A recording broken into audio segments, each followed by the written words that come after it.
Okay, so this is the extra video for S2s for anyone who's reading the passage Take Me to Casablanca, and that is from the Right Source website. So here is the link to the reflective essay I want you to look at, and this is me reading it now. My day in Africa was one I'll not soon forget. I toured two major cities of Morocco, land of mystery, enticement, and enchantment. I was expecting belly dancers, snake charmers, and many exotic sights filled with colour and intricate decoration.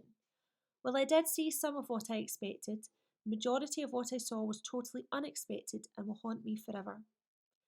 As I boarded the ship that was to take me across the Mediterranean Sea to the northern shores of Morocco, I felt an array of mixed emotions.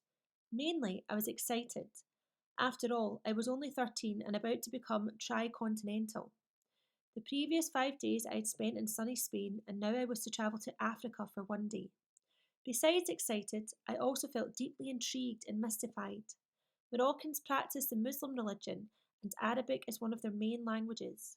This may seem a bit prejudiced, but as I took my seat in the boat and the song Arabian Nights was playing over and over in my mind. However, I was dressed very conservatively so as not to offend anybody. The boat ride took only about 45 minutes. After we had docked and debarked the ship, we were led straight to a bus. My first glimpse of Africa wasn't too exciting, since it was just pretty much like Andalusia, the southern region of Spain. It was a little warmer here though, being so close to the equator. We rode for a while and then stopped to have our passports checked in a city owned by Spain. This is when I had my first real glimpse of Morocco.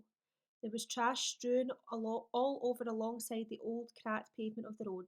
Natives attending to their businesses stopped for a moment to stare at the tour bus that held so many foreigners. Of course, they could scarcely see us because of the tinted tour bus windows, but their dark eyes seemed to pierce straight through me. It was at this point that the Moroccan tour guide joined us. He was very short and wore a long white robe. A small maroon hat adorned his head. He spoke to us in a heavy accent that sounded sort of Spanish, warning us not to talk to any Moroccans on the streets because they would try to steal from us. He also warned us not to buy anything from the peddlers on the street for the same reasons. He told us that the people would flock around us, harassing and trying to take advantage of us.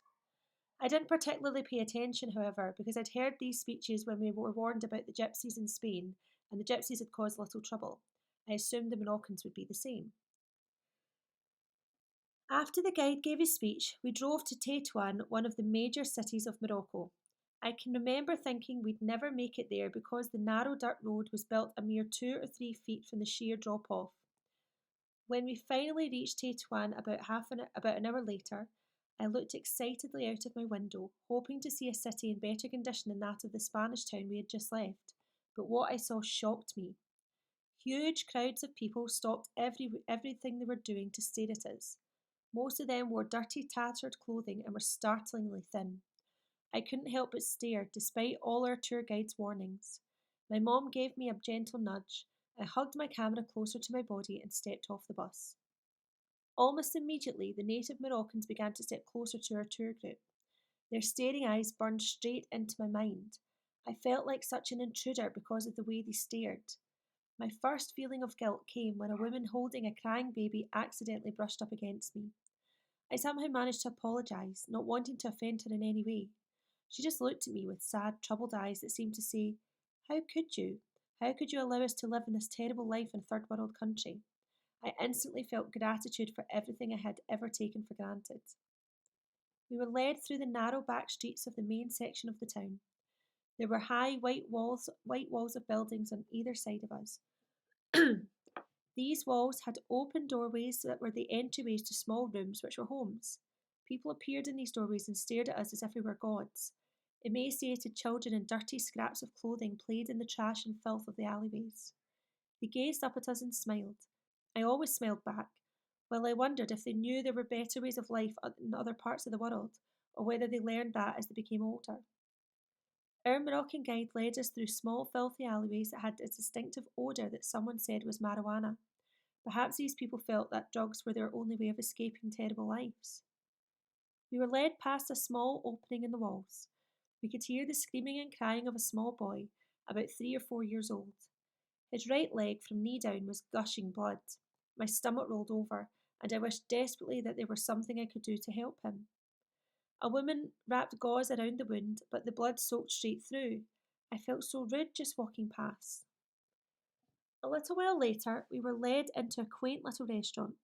I didn't eat much, walking past all the sights that had taken away my appetite, but I will never forget the bathroom in that restaurant. When I paid the woman attendant 100 pesetas, about 70 cents, she led me into a stall. After I had finished, the woman flushed by hand. She then poured some bottled water onto my hands and squirted on soap. After I lathered, she rinsed my hands with more bottled water and pointed to the door, signalling that I was to leave. When everyone had finished eating and had used the bathroom, we got back on the bus for another hour's drive to Tangiers. I honestly didn't think I could take any more. When we reached Tangiers, the peddlers on the street flocked around us. I told all of them, politely but somewhat guiltily, no thank you. We went straight to an indoor bazaar. There we could bargain all we wanted, but I didn't really want anything. I felt badly giving money to big businesses that didn't need it as much as the people on the streets did. The rest of the time in Tangiers was basically like our time in Tetuan, except that there were a great many more peddlers. After we came out of one shop, a man approached me with Moroccan hats called fezes, which he sold for 2,000 pesetas, or about $10. I said no thank you. The man replied, "Oh, you buy from in store but don't buy from the street, eh?" I honestly didn't know what to say, so I just said, "I'm sorry." His reply was, "I bet." I just kept on walking, feeling very guilty. But as it turned out, he gave my mom a 1,000 peseta discount, so she bought 3 of the hats. As I boarded the bus, I felt relieved to be leaving Morocco behind me. But then I looked back at all the people, some of the children, and thought how difficult it must be to have to go through hardships every single day, hardships worse than anything we modern Americans have ever endured. I was leaving Morocco, but these people had no way out. Even today, the sights and sounds of its cities still haunt me. I suppose those memories always will.